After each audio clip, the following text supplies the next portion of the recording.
Okay. நம்ம போன class VT graph எப்படி வந்துச்சு, VT கிராஃப்ல வரக்கூடிய ஈக்குவேஷன் எப்படி வரணுன்றத பார்த்துருந்தோம். நம்ம இன்றைக்கு பார்ப்போம்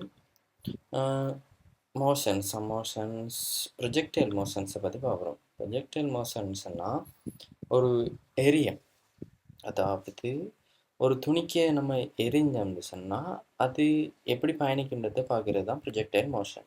உதாரணமாக ஒரு போல் ரைட், ஒரு போல், அந்த போலை நீங்கள் ஒரு வீண்ட வெலாசிட்டியில் ஹொரிசாண்டல் ஆக்சிஸோட ஒரு கோணத்தோட வீசுறீங்க, ரைட். ஹொரிசாண்டல் ஆக்சிஸோட தீட்டா கோணத்தோட வீசுறீங்க. அதில் வேகம் v அப்படியா இருந்தால் இந்த வேகத்தை நம்ம என்ன செய்ய போகிறோம்னு சொன்னால், இப்போ ப்ரொஜெக்டைல் மோஷன் வரக்குள்ளேயே நம்ம என்ன செய்வோம்னா அதில் வெலோசிட்டியை 2 கூறாக பிரிப்போம், வெர்டிகல் அண்ட் ஹொரிசாண்டலாக. இப்போ சேம் அதே வேகம்தான் பிரிக்கும், அதே வேகம், அதை நாங்கள் 2 கூறுகளாக பிரிக்க போகிறோம். ஒன்று கிடைக்கூறாகவும் இன்னொன்று நிலைக்குத்து கூறும், horizontal and vertical axis. So இப்போ நம்ம பார்க்க போகிறோம், ஹொரிசாண்டல் ஆக்சிஸாக பிரித்தா நம்ம இந்த கோணத்தோட சேர்த்து தானே பிரிக்கிறோம், கோணத்தோட சேர்த்து பிரிக்கிறோம். ஹொரிசாண்டல் ஆக்சிஸால் பிரிக்கிறதால சரி அந்த கிடைக்கோடோட சேர்ந்தே வரும் horizontal axis and vertical axis,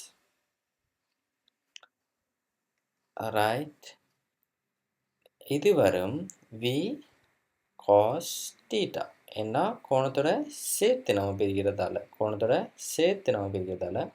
இது v cos thetaவும் மேலே இருக்கிறது v sin thetaவாகவும் நம்ம பிரிச்செடுப்போம், ரைட்டா. பெரும்பாலும் இதில் அவ்வளோதான் இருக்கு. ப்ரொஜெக்டட் மோஷன்ஸில் எக்ஸாம்பிள்ஸை நம்ம பார்க்க போகணும்னு சொன்னால்,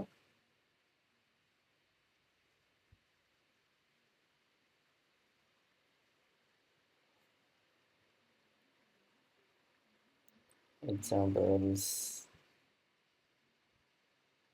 ரைட். இது ஒரு ப்ரொஜெக்டட் மோஷன், அதாவது an athlete throws a discus with a speed 15 meters per second minus 1 with an inclination of 13 degree to the horizontal at height h above the ground. The discus lands on the ground after 1.7 from the time projection. Determine the time projection. So we need the time takes, the overall action takes time is 1.7 second. So now let's see. இப்போ பார்த்தீங்கன்னு சொன்னால், இந்த ஹெச்ன்ற ஒரு ஹைட்டில் இருந்து ஒரு குழந்தை, ஒரு அத்லட்டி ஒரு டிஸ்கை வீசுகிறாங்க 50 metre second minus 1. So 50 metre second minus 1 என்ன செஞ்சுருக்காங்க, 2 கிடைக்கூறாக பிரிச்சிருக்காங்க, 15 cos 30, 15 sin 30. அதோட ரைட்டாக இப்போ நீங்கள் பார்த்தீங்கன்னு சொன்னால், இப்போ முதலாவது ஈக்குவேஷனுக்கு s = ut + ½ a² பயன்படுத்திருக்காங்க. காரணம் என்னன்னு சொன்னால், முதலாவது h நம்மளுக்கு தெரியும், நம்மளுக்கு காண வேண்டியது இந்த உயரம் h.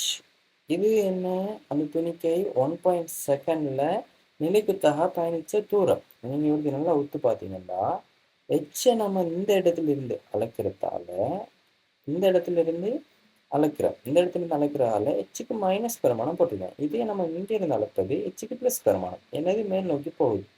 ஒரு இடப்பெயர்ச்சின்றது ஒரு காவிக்கணி என்றதால ஹெச்சுக்கு இந்த இடத்துல மைனஸ் பயன்படுத்திருக்காங்க. s=ut + ½ ஈக்குவேஷனை பயன்படுத்தினா தான் இதுக்கான விடை கிடைக்கும். a v வர்க்கம் = u வர்க்கம் + 2a s பயன்படுத்திருந்தா அப்போ அந்த ஈக்குவேஷனை பாருங்கள், v வர்க்கம் = u வர்க்கம் + 2as. நம்மளுக்கு இந்த இடத்துல துணிக்க அடையிற வேகம் v தெரியாது,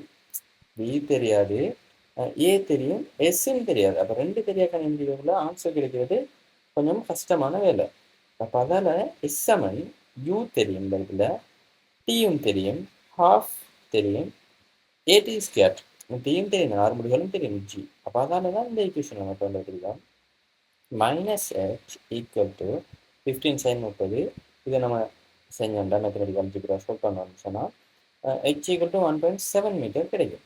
h = 7 மீட்டர் கிடைச்சிருக்கு. ஓகே, இப்போ நம்ம இதாக யூஸ் பண்ணால் வேர்ட்டிக்கலை யூஸ் பண்ணால் வேர்ட்டிக்கல் ஸ்பீட் வந்து ப்ரொஜெக்டட் மோஷனில் வேர்ட்டிக்கலுக்கு ஒரு எக்ஸலரேஷன் இருக்காது. கண்டிப்பாக கட்டாயமாக வேர்ட்டிக்கலில் மூவ் ஆகக்குள்ள வேர்ட்டிக்கலை நம்ம கூறு பிரித்தோம்னு சொன்னால் வேர்ட்டிக்கலுக்கு ஒரு எக்ஸலரேஷன் ஒன்றும் இல்லை. அன்லெஸ் ஏர் ஃப்ரிக்ஷன் இல்லாமல் இருந்தால் ஏர் ஃப்ரிக்ஷன் இருந்தால் ஒரு எக்ஸலரேஷன் காணப்படும். இப்போ அதை எப்படி செய்கிறேன்னு சொல்லி நம்ம போக பார்த்துக்குவோம். இப்போ ஏர் ஃப்ரிக்ஷன் இந்த இடத்துல இல்லை. சரி, நம்ம ஏர் ஃப்ரிக்ஷனை நெக்லெக்ட் பண்ணலாம். அவன் சொன்னால் மட்டும்தான் ஏர் ஃப்ரிக்ஷனை கணக்கெடுக்கணுமே தவிர சொல்லாட்டி ஏர் ஃப்ரிக்ஷனை நம்ம மறந்துடும்.